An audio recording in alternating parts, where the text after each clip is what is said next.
গুড়ি গুড়ি বৃষ্টি হচ্ছে, এর মধ্যে এই ভাই জাল চায়না জাল জল দিচ্ছে। তা এখন যাবো আমি তার কাছে, দেখি সে কি মাছ পান।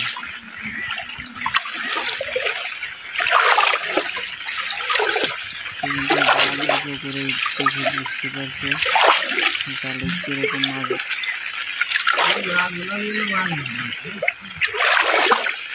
পানি ঘোলাতে হয়,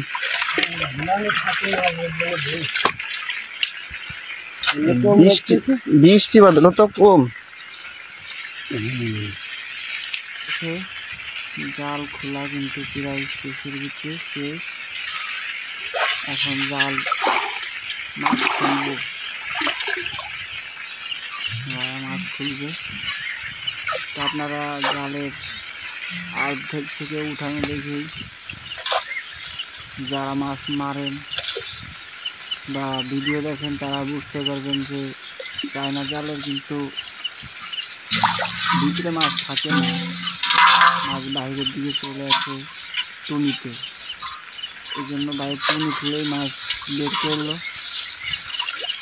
মাছ বের করা হয়েছে এক মুড়োটা, এক মুড়ো মাছ বের করা হয়েছে। জাল কেমন বাইন্ধে জাল রে বেঁধে রাখতেছে,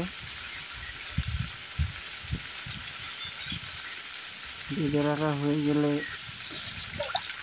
এখন আমরা যাবো জালের ওই টুনিতে, দেখি ওই টুনিতে কপালে কি মাছ থাকে। আমরা চলে আসছি জালের এই টুনিতে। দেখা যাচ্ছে এখানে মনে হয়তো অনেকই মাছ আছে।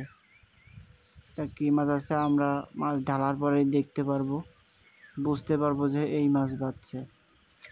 তা ভায়া জাল ঝেড়ে ঝেড়ে টুনিতে আনতেছে। টুনিতে আনা হয়ে গেলে মাছ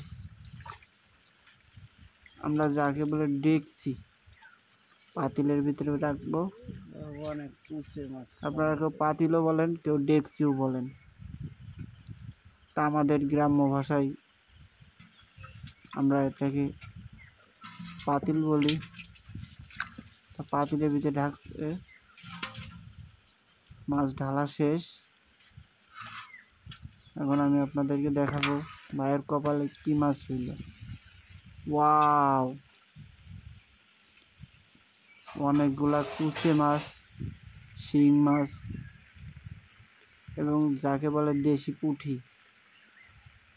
আরেকটি মাছ জালে আটকে গেছে, মাছটি খোলা হচ্ছে। ভাই দেখে শুনে খুলেন, হিংসে নাকি হাতে আটকে গেছে? না, হাতে ভেঙে নাই, মাছটি খুলতেছে। মনে হয় কাটা ঢুকাই দিছে জালের ভিতরে দিয়ে। খারাপ, মাছ খোলা হয়ে গেছে। এখন ডেকচিতে ঢালা শেষ।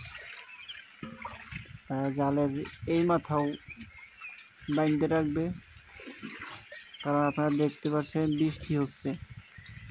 আর বৃষ্টির ভিতরে কিন্তু মাছ কম বাঁধে। যদি প্রচুর আকারে বৃষ্টি হয়, স্রোত হয়, স্রোতে কিন্তু মাছ জালে বাঁধে।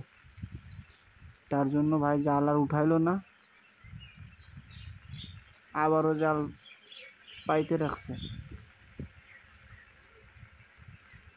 আমি আপনাদেরকে